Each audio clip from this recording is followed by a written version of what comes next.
Assalamualaikum warahmatullahi wabarakatuh. Halo semuanya, di kesempatan kali ini kami dari kelompok Naga ingin menjelaskan hasil dari pengerjaan kami mengenai rancangan atau desain sistem informasi untuk kegiatan bisnis di warung makan Bu Nenden. Hal ini bertujuan untuk memenuhi tugas akhir dari mata kuliah sistem informasi bisnis. Oh iya, sebelumnya perkenalkan nama saya Muhammad Sultan dan rekan-rekan saya. Halo semuanya, perkenalkan nama saya Mariza Kala Putri. Nama saya Niputu Widya Iswarang Jihadi. Halo semua, perkenalkan aku Bismi Kusuma Dityanti. Perkenalkan nama saya Muhammad Salis Rifat. Assalamualaikum warahmatullahi wabarakatuh. Perkenalkan namaku Haris Ripali, aku dari kelompok 1 Naga. Oke, kita mulai dari profil perusahaannya, yaitu Warung Nasi Bu Nenden yang terletak di Gate 4. Warung ini merupakan bisnis perorangan yang dimulai sejak 2020. Bu Nenden menjual aneka hidangan lauk dengan harga yang terjangkau.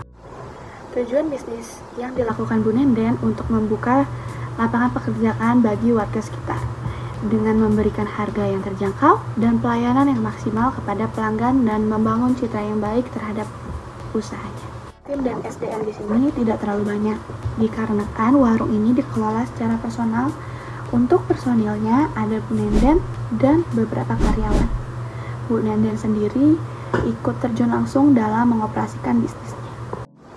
Nah, di sini ada produk bisnis dan informasi kontak. Kita contohkan saja dengan ikan gurami dan nasi yang dibanderol dengan harga Rp30.000 saja. Warung Nasi Bu Nenden ini beralamatkan di Jalan Sukabirus, nomor 73, lantai 1, dengan nomor kontak yang sudah dicantumkan di sini. Nah, sebelumnya apa sih kegiatan operasional itu? Jadi, kegiatan operasional adalah aktivitas yang dilakukan oleh suatu organisasi atau perusahaan untuk mencapai tujuannya. Kegiatan ini meliputi semua aspek bisnis, mulai dari produksi barang dan jasa hingga pemasaran, penjualan, dan layanan pelanggan. Contoh dari kegiatan operasional bisnis di bidang makanan, yaitu produksi, penjualan, dan layanan terhadap pelanggan. Tujuan dari kegiatan operasional itu sendiri yaitu yang pertama, memenuhi kebutuhan pelanggan dengan menyediakan barang atau jasa yang berkualitas dan sesuai dengan keinginan mereka. Yang kedua, meningkatkan efisiensi dan efektivitas kegiatan bisnis untuk meminimalkan biaya dan memaksimalkan keuntungan. Yang ketiga, daya saing perusahaan di pasar. Dan yang keempat, mencapai tujuan strategi perusahaan. Nah, ada juga faktor-faktor yang mempengaruhi kegiatan operasional. Yang pertama yaitu permintaan pelanggan. Permintaan pelanggan akan barang atau jasa akan menentukan tingkat produksi dan penjualan. Yang kedua adalah persaingan.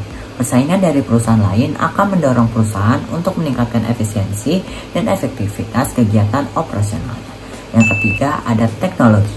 Teknologi baru dapat membantu perusahaan untuk meningkatkan produktivitas dan kualitas barang atau jasa.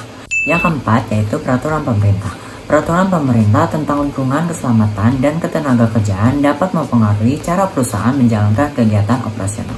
Nah, dari penjelasan tersebut dan setelah kami melakukan wawancara ke warung Bu Nenden, kami mengetahui kegiatan operasional di warung Bu Nenden yaitu yang pertama yaitu belanja kebutuhan untuk berjualan seperti cabai, ayam, kunyit, dan lain-lain.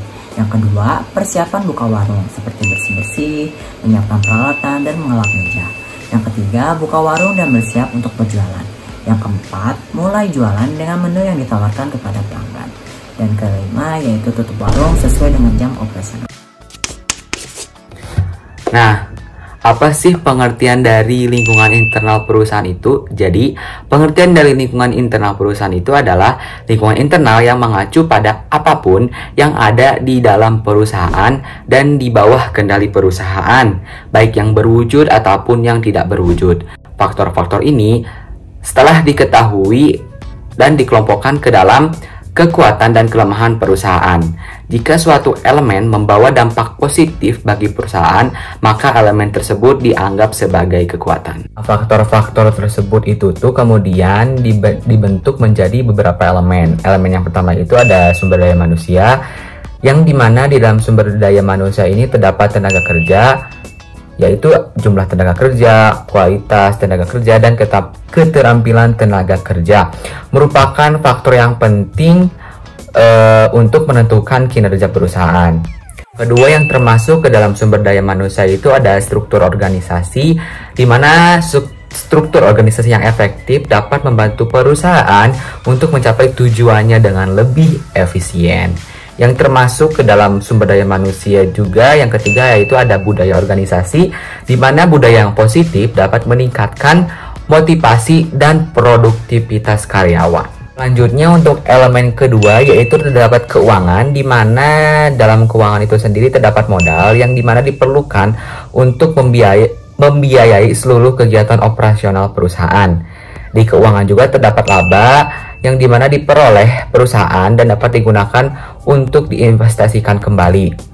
Kemudian di keuangan juga terdapat likuiditas yang baik memungkinkan perusahaan untuk memenuhi kewajibannya tepat waktu. Untuk elemen selanjutnya yaitu elemen yang ketiga yang terakhir terdapat operasional, di mana dalam operasional ini ada proses atau layanan yang dimana ketika proses atau layanan yang efektif dan efisien dapat membantu perusahaan untuk menghasilkan produk atau layanan yang berkualitas. Untuk selanjutnya yang termasuk ke dalam operasional yang kedua itu ada teknologi, karena ketika kita menggunakan teknologi yang tepat guna itu dapat meningkatkan produktivitas perusahaan dan efisiensi. Yang terakhir dari operasional yaitu ada rantai pasokan, di mana rantai pasokan yang efektif dapat membantu perusahaan untuk memastikan ketersediaan bahan baku. Selanjutnya, penjabaran SDM di Warung Nasi Bunenden. Warung Nasi Bunenden memiliki 4 karyawan yang bertugas menggoreng, melayani pesanan, dan sebagai kasir. Mereka memiliki keterampilan dasar dalam industri makanan dan minuman serta motivasi yang tinggi. Lokasinya berada di depan Indomaret Sukabirus, Bojong Soang, dekat Gate 4 Telkom University. Dilengkapi dengan peralatan modern, warung ini memiliki pelanggan setia dan reputasi yang terus meningkat, serta hubungan yang baik dengan masyarakat sekitar. Selanjutnya itu lingkungan eksternal dari Warung Nasi Bunenden itu sendiri, yaitu di sini yang pertama ada kondisi pasar.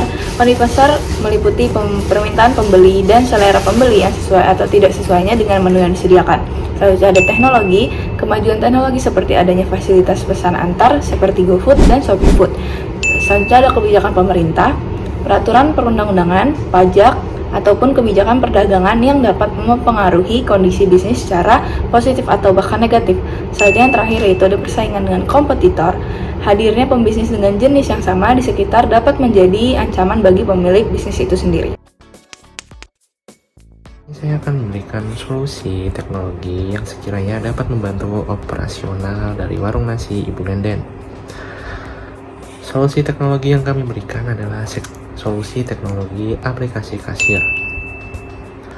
Contoh dari aplikasi kasir sendiri ada aplikasi yang bernama Kasir Pro. Kenapa kami memilih aplikasi kasir untuk membantu operasional dari Warung Nasi Ibu Nenden ini? Karena dari kegunaan aplikasi kasir sendiri yaitu yang pertama adalah mencatat penjualan. Aplikasi kasir dapat mencatat setiap riwayat transaksi, mulai dari transaksi pertama hingga transaksi saat kini akan tersimpan dalam aplikasi kasir. Yang kedua, aplikasi kasir dapat mengelola stok. Di sini aplikasi kasir dapat memberitahu kita apakah stok ini tersedia atau tidak, sehingga owner ataupun manajer dapat memberikan keputusan kapan harus restock atau kapan harus bertahan pada stok tersebut sesuai dengan SOP mereka. Yang ketiga adalah mencetak struk. Pada aplikasi kasir dapat mencetak struk. Struk sendiri menjadi bukti adanya transaksi. Sendiri dapat berguna untuk meminimalisir adanya kecurangan ataupun salah pencatatan. Lalu yang terakhir, kegunaan aplikasi kasir adalah menganalisis data penjualan. Kegunaan ini memiliki hubungan dengan pencatatan penjualan. Bedanya, aplikasi kasir akan menganalisis dari total pencatatan penjualan sebelumnya, seperti bagaimana orientasi penjualan pada bulan sebelumnya dengan bulan ini? Apakah mengalami kenaikan atau mengalami penurunan? Contoh tersebut bisa menjadi acuan bagi manajer maupun owner untuk memberikan keputusan. Walaupun dari kegunaan aplikasi kasir tersebut tentunya memiliki manfaat. Manfaat dari aplikasi kasir tersebut adalah yang pertama, meningkatkan efisiensi. Dengan teknologi, efisiensi akan meningkat. Teknologi membantu pengusaha ataupun karyawan perusahaan menghemat waktu dan tenaga. Karena pengerjaannya mulai dari pencatatan hingga penyetakan struk dikerjakan oleh kasir atau aplikasi kasir. Yang kedua, aplikasi kasir memiliki manfaat yaitu meningkatkan akurasi. Karena seluruh pencatatan dan pencetakan dikerjakan oleh teknologi, akurasi akan semakin meningkat. Minimnya kesalahan yang dilakukan oleh robot menjadikan aplikasi kasir dapat meningkatkan akurasi dalam pencatatan maupun pencetakan struk. Ketiga adalah meningkatkan keamanan. Aplikasi kasir memiliki keamanannya sendiri, terutama pada contohnya aplikasi Kasir Pro yang menggunakan sistem akun, yang tentu saja akun ini akan dipegang oleh orang-orang tertentu saja. Mungkin akun ini akan dipegang oleh owner, atau bisa bersama dengan manajer, atau dengan orang-orang terpercaya pada lingkungan internal itu sendiri. Lalu yang keempat, manfaat dari aplikasi kasir adalah dapat meningkatkan layanan pelanggan. Karena dibantu oleh teknologi, tentu saja otomatis akan meningkatkan layanan pelanggan karena efisiensi. Nah, yang terakhir yaitu mendapatkan data yang berharga.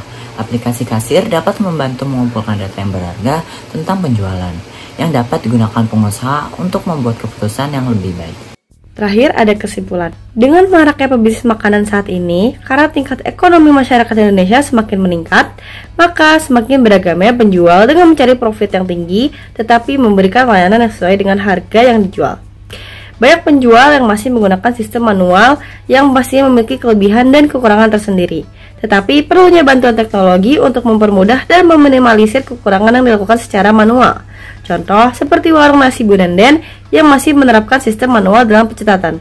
Maka dari itu kami sarankan untuk menggunakan aplikasi kasir yang mempermudah dalam kegiatan operasional bisnisnya. Cukup sekian untuk pemaparan materi yang kita sampaikan.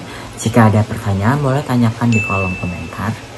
Wassalamualaikum warahmatullahi wabarakatuh.